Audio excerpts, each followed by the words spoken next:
I showed last time that learning to read well is a process that lasts a lifetime, certainly well into adulthood. Lots of students still can't do it very well by the age of 18. And I'm sure lots of people in their 30s and 40s and 50s can't do it very well either, partly from lack of practice. In the same way, everybody needs to learn how to participate effectively in discussions, whether they're discussing history or marketing or medicine or law.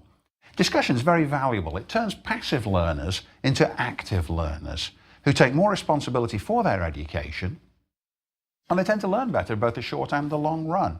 So now let's look at what goes into creating effective discussion classes, seminars, and how to encourage them and how to run them effectively. In every field of learning, as I said last time, it's vital to teach students how to use language accurately and to squeeze the absolute maximum possible meaning out of what they read. One of the challenges of teaching is to introduce students to precise use of language, to get the terms exactly right, to imbue them with the need to provide definitions, and to make them realise that the way in which they use language in everyday life, casually and informally, isn't good enough in areas which require a great deal more intellectual precision. It's equally necessary, I think, to teach the students to learn how to speak persuasively, so that they don't merely exchange information, but they also can persuade one another of the rightness of their ideas. And I work hard with students to show them you've got to not merely explain, but also persuade, so that others will come to agree with your ideas. Again, this is true equally in professional training, so that students, as they learn the liberal arts or train in professional ways to become lawyers or doctors or businessmen, are able to exchange information accurately, precisely, and persuasively.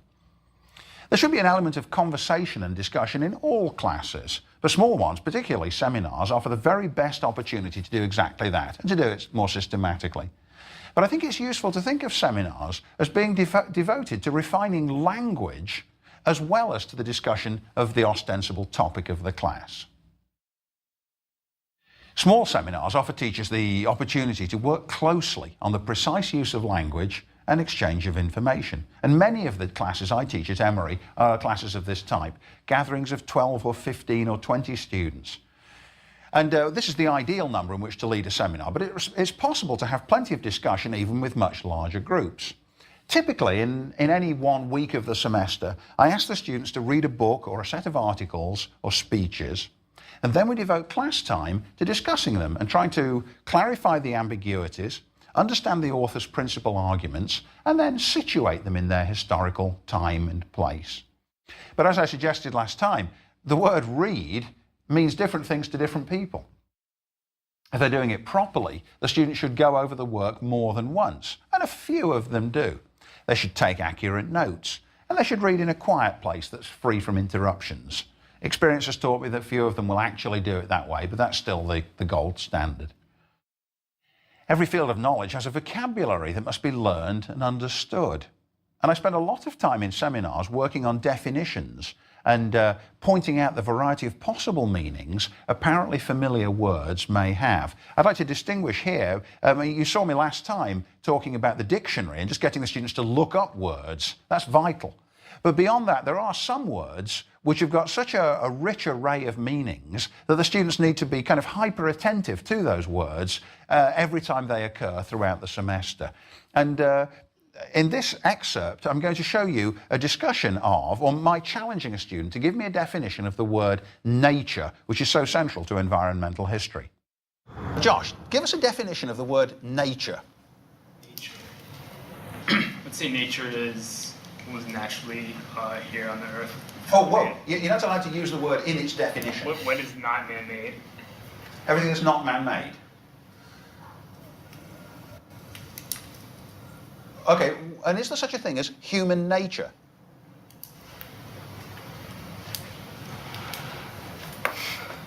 Human nature. You've heard the phrase, haven't you? Yeah, obviously. I don't know. Diamond, what do you think? Is it human nature? Yeah, something that we can't control. It's just inherent within us. Yeah. All right, so it's not man-made, is it? No, it's just out of our control. It's intrinsic to us? Yeah. All right, and do you think that in all times and in all places human nature has been the same? No. No? But so in other words, it's a kind of cultural artifact. Yeah. So it is man-made. But In other words, maybe it's a combination of both. it's a very tough question. Of course, Yeah, it is. I mean, suppose that here, there's 13 of you guys. Suppose we had 13 hunters and gatherers from a million years ago, and you looked across at each other. Would you think, oh, we've got the same human nature? Or would you think, they're totally different from us? They're different. Yeah. So the nature isn't all that natural. This human nature is cultural, is it? In some ways it's natural, in some ways it's cultural, I believe. All right, Ben, let me ask you about this. Have you ever heard it said of some human action, that's unnatural? I've heard that before. Yeah, you hear it maybe about a particularly violent crime, for example? Yeah. Sure. Well, okay, so what's the implicit definition of nature in that case? It seems nature then is the regular course of events that occur.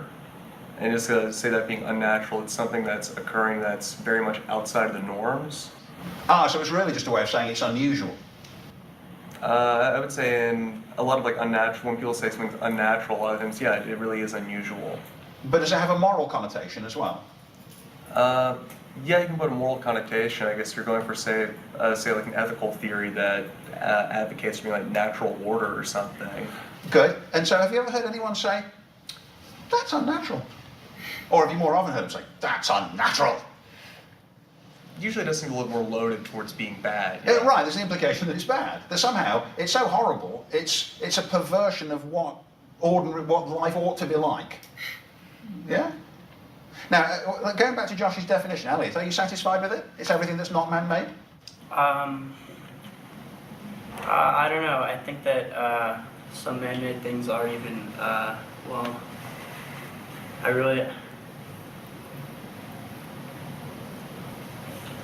nature could include everything. I mean, it could include this table because, I mean, these things, all the materials that came from this table were at one point natural and they've just been altered, I guess. So, I don't know, it leaves it, I guess for me, it leaves it as a really open-ended definition because you could really consider anything as natural because it's not like it was, created out of thin air. What would you say about a lamb chop, which came straight from the body of an animal? I mean, it's still natural. I mean, it's part of the lamb. It was in no way its form wasn't altered or anything. Well, its form was altered. Well, I mean, you don't see lamb chops grazing in the fields. I mean, I guess its chemical form is still Its chemical form. biological is still what it was. I mean, it didn't change from Well, it a died. lamb chop. Well, it didn't change from like a lamb chop to like to a table. Okay. I think that sometimes the things that men make change the nature of other things. So in a lot of ways, like to say it's not man-made, you can't. That's not really true because the things that men make change like nature. Okay, well, I mean, it's easier to make the case that that table is unnatural. It's not a word we'd normally use about it, is it? And in fact, have you also heard this, it's natural for humans to make things. Now, I expect you can see in that excerpt that a seemingly familiar word like nature turns out to be very hard to define and hard to use accurately and to be slippery in its meanings, because in different contexts it can be taken to mean slightly different things.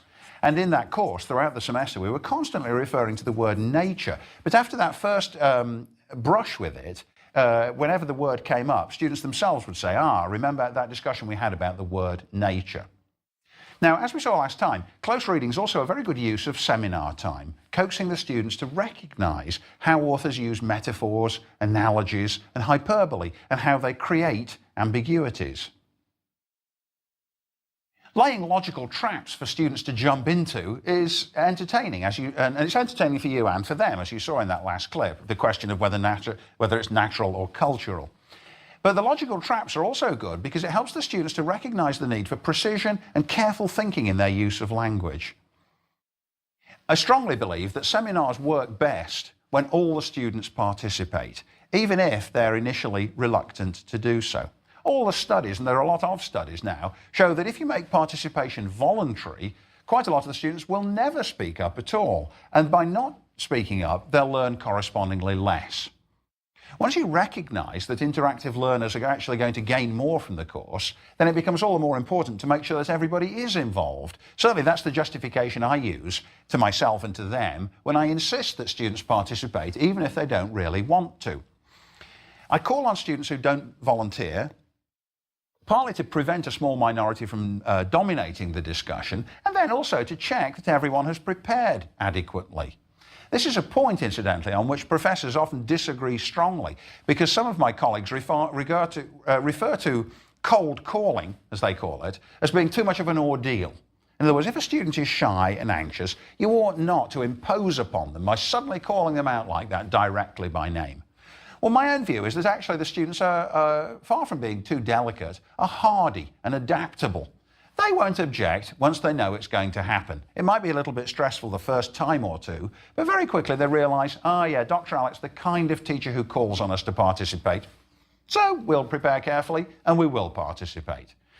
And indeed, to be called on is actually empowering for a shyer student. After all, if there is a domineering personality in a shy one, the shy one feels empowered when you say to her, as it often is, now it's your turn to come forward and speak to us.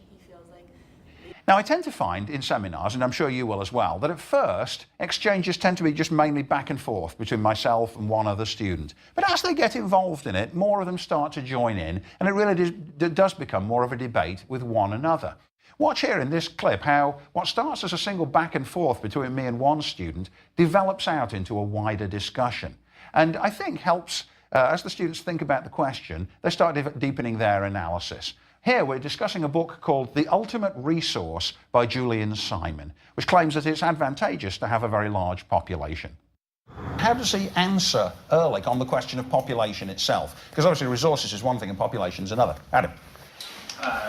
He looks at human ingenuity. That's what the title is in reference to. Human ingenuity is the ultimate resource. So, more people we have, the more likely it is that one of these people is going to come up with some alternative to address the scarcity of whatever resource we're running out of.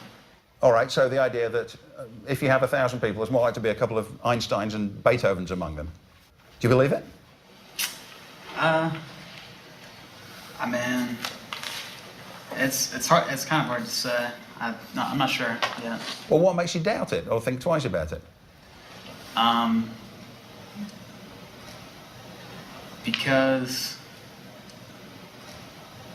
the more people you have, the less inclined that you are to have like specific, and things become more general, common, rather than, well, perhaps that's not true. Perhaps the more people there are, the better, the more the geniuses will be able to highlight themselves.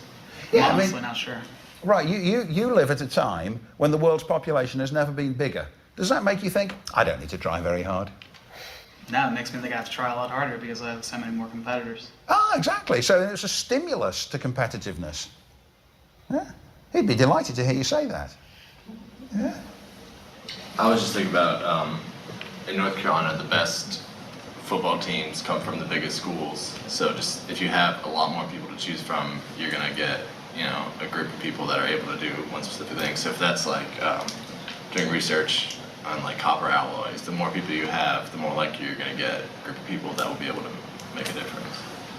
But I think that on the flip side, there's just as likely as with a larger group of people, there's gonna be that many more Ted Kaczynskis and all these crazy people that might hinder progress and that might killer people. So I think that you need a perfect balance between it. The conversation took a slightly odd turn at the end there, where one of the students suggested that more population means more Ted Kaczynskis, a reference to the Unabomber. Interesting point, one which I hadn't foreseen, and a moment which forced me to be a little bit flexible in reining the conversation in. Anyway, it's always a good idea to encourage students to ask questions when they don't understand an issue, and also to praise them for doing so, because that has the effect, of course, of encouraging more questions to come out. So very often a student will ask a question and I'll say, oh yes, that's a very, very good question. I'm so glad you raised that point. Or sometimes, oh yes, I'm so sorry, I should have explained that before we moved on to that topic. Little remarks like that have a way of signalling to the students he wants us to ask questions, he wants us to speak up. It's also a nice idea to refer to remarks that students made previously, earlier in that class or in a previous class, as a form of positive reinforcement, which tends to encourage participation. You know, I might say, now as David mentioned last time, the Federalists did not believe that political parties were legitimate. And again, David can't help being pleased by the fact that I've remembered that. There are all sorts of ways to induce participation in the class by everybody. One is by positive reinforcement, one's by calling on people directly. Some teachers even try things like this. They give each student 3 playing cards or 3 poker chips or dominoes, and each time a student participates, he or she can lay down 1 domino on the table. That's actually a very, very clever method because it forces the more talkative ones who don't want to confine themselves to just 3 interventions, it causes them to be restrained as the quieter ones speak up. And of course, it enables you to monitor the degree of inclusiveness. Sometimes you can be deceived into thinking everyone's participating when actually some are still rather quiet and withdrawn. In every class, there's someone who's too willing to talk, and there are ways of dealing with that as well. If they're bad enough, you take them aside at the end of one class and say, you mustn't intervene so often because you're crowding out the others. Or sometimes you might take that person and say, I'd like you to keep the minutes this time, so they have to spend the time writing a summary of who said what to read at the beginning of the next class. And usually that's enough to enable them to get the message.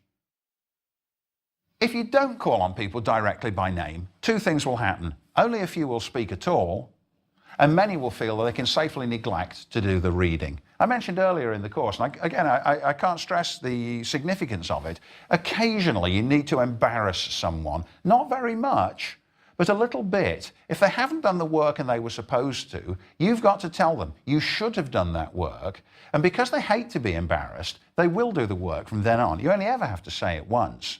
And it makes it much more likely that everyone else around them will also do the work. It elevates the entire intellectual level of the whole seminar for the whole semester. Just one little moment like that. Now, discussion classes also offer the chance to analyse argumentation. After we've read through an article or a book, the kinds of questions I will ask the students are, what is the author's main argument? This is something, again, which students struggle to isolate. Very often they've got of course they know what the general topic is, but if you ask them what's the author's main argument, they sometimes find it difficult to boil that down to one sentence. If they can't, or if they disagree with one another about what it is, I think it's time very well spent scrutinising the argument together until you have an agreement on what it is that the author is actually saying. And then you go on to ask, all right, what's the most persuasive evidence that this author used in support of that one idea? Things like that help the students to grasp why certain things got mentioned in the book, why they're significant. You might say, how does this author, what are the counter arguments that might be made? How does this author meet those arguments? How does she reinterpret the contradictory evidence and refute it? How does she try to persuade the reader to accept her view of the issue? Asking the students, okay, here's the argument. What is it that makes the argument effective? Or in some cases, what makes the argument ineffective? Often they read arguments and they're not persuaded. So then you have to say, why not? Why didn't the author's deployment of information convince you that they were really onto something? You need to help the students to understand the thought process in the writer's mind which went into the writing of the book or the article. Because students, and maybe everybody, has a difficulty with things that are in writing. Once it's there between the covers of a book, it seems preordained, it seems inevitable and eternal. It doesn't really look like the end process, the end result of somebody's thought process. I've had this experience even when the students are reading a book by me. I'll say, now what does the author say about this? And the students answer, well, they say that, and they use they, meaning whoever it is that writes the books, even though in this case, they is actually me. The students are very reluctant to say, here, you wrote. Even though they know that's what actually happened, they feel as though there's something else going on, that somehow the world of books is different from the world of people, even though it isn't. You also need to persuade the students that sometimes, that not every passage in the book has got equal merit. Sometimes particular paragraphs are pivots of the whole thing. Discussion helps to bring out the unspoken or unwritten assumptions that lie behind the texts as well. I often ask questions like this. Why did the author write the book at all? Why did they bother with it in the first place? Why does it have this title?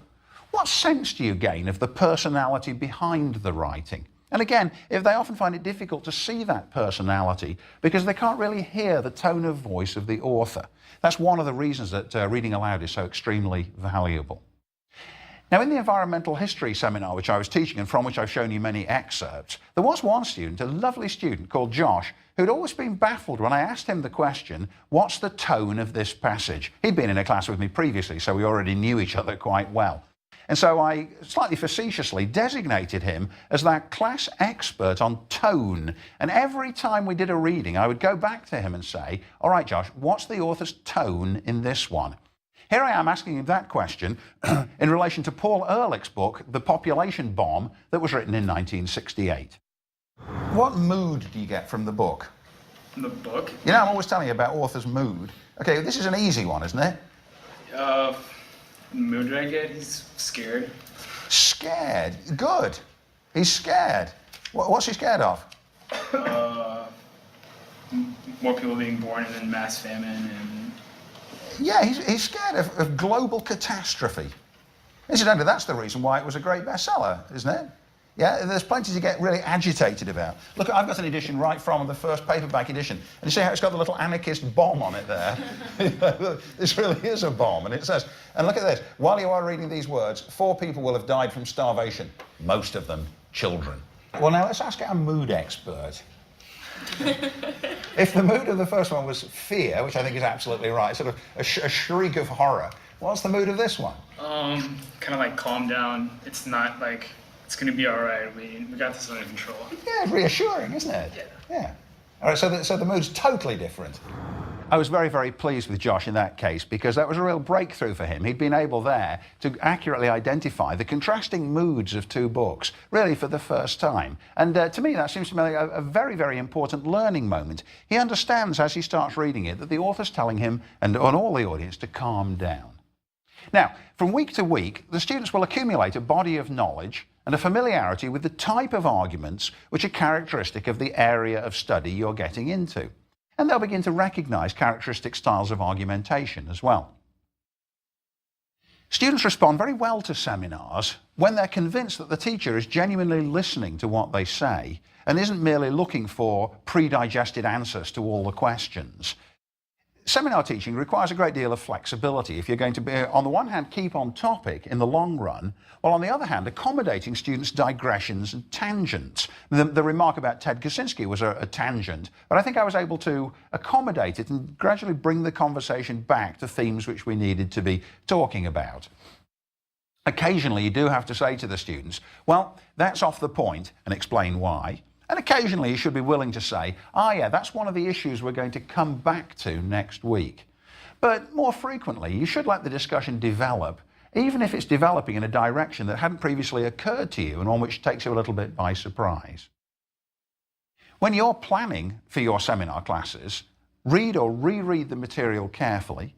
Make sure you can quickly put your hands on the key passages for reading aloud, and then make a list of the 3 or 4 issues that you think really must be covered, even if some of the other themes and the subordinate issues get neglected. And then as the conversation ranges widely, as it often will, periodically pull the students back by moving on to the next of the major themes. Seminars are emotionally demanding encounters, particularly when they reveal the students' deficiencies, which in the nature of things they quite often do.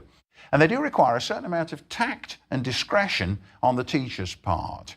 Now here again, I'm going to show you a clip which may strike you as me acting rather harshly with a student. I keep pressing him with a succession of difficult questions of fact. This is a student who's shy. He's not going to join in unless I ask him directly. And at first he makes a succession of mistakes. It's painful to have to say no to a student who keeps getting it wrong, but it's also necessary. Otherwise, the other students who understood the material slightly better might think that somehow they'd got it wrong, even though they hadn't. On the other hand, eventually, when a student can't manage to answer the questions, you've got to be able to ease off periodically, as I eventually did with this student. Bo, what is it that makes 1917 such an important year in world history? 1917, well, it's the year World War II. No. World War I. That's when America goes into World War I, and America sees itself as a superpower. it's the one great nation that rises up from the rubble of Europe, and Well, don't go too far ahead. Was the United States a superpower in 1917? it wasn't. But that's when it started to see itself as one. How do you know? Like the sovereignty of the nations. Like you don't want to join a league that might diminish your power, your position in the world. Oh, but that's not until 1919. What about 1917? Why did the United States join World War One? It's to fight. It's to fight the Germans. All right. What had the Germans done to cause them to decide this was the right thing to do?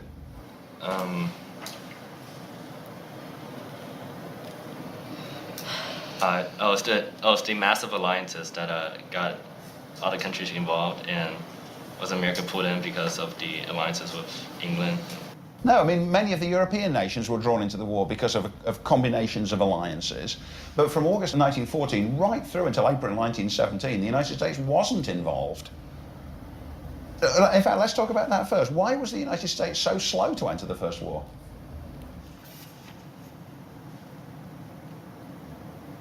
Yeah, there's no reason why you should know this since I didn't write about it. Greg, what do you think? It was kind of their theory on their belief in isolationism. They don't want to get involved in European politics. As you could see at the end there, another student knows the right answer. And in a case like this, where the first student's clearly been made a little bit uncomfortable, I'll come back as quickly as I can to him to give him another chance to redeem himself, usually with some much more straightforward questions where he can re-establish himself in the seminar. But I need to emphasise this point. You mustn't say yes if you mean no. If somebody says something wrong, you've got to say no. And that's actually very difficult to do, because when you're running a seminar, especially when you're unfamiliar with it and you're yourself an inexperienced teacher, you're so anxious for the students to speak up that you're so grateful that they said anything that you don't want to then have to tell them, oh no, that's not right. So that's a discipline you have to impose on yourself. And again, this is one of those many places where you have to think to yourself, it's me in the persona of teacher who's saying no. I'm not trying to make the student feel bad. I'm simply saying that in this context, in this classroom context, that remark simply wasn't right.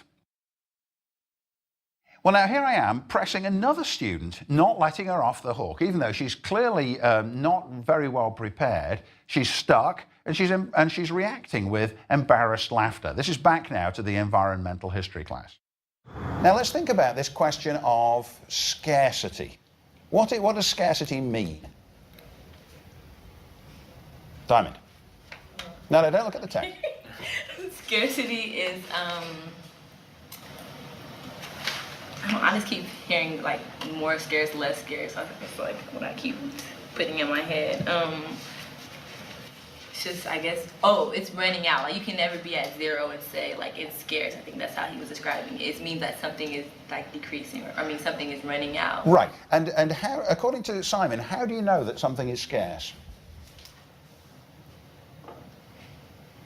I don't know. Yeah, well, think about it.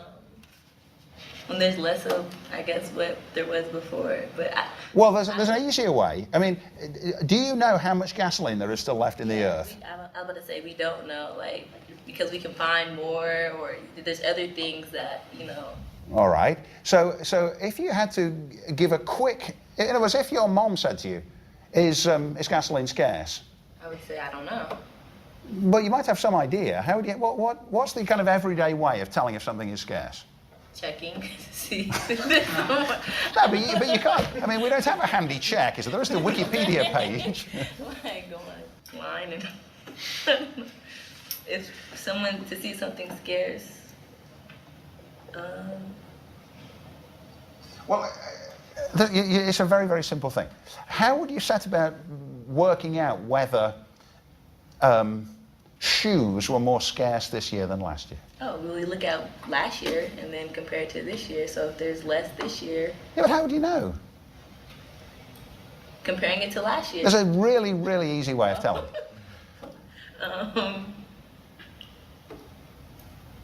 Graham? You look at the price. The price. Oh, okay. So if there's like a higher demand for it, or if more people want it, then Yeah, if there's a high demand for it, and then there's not. And there's not much of it, More. the price goes up.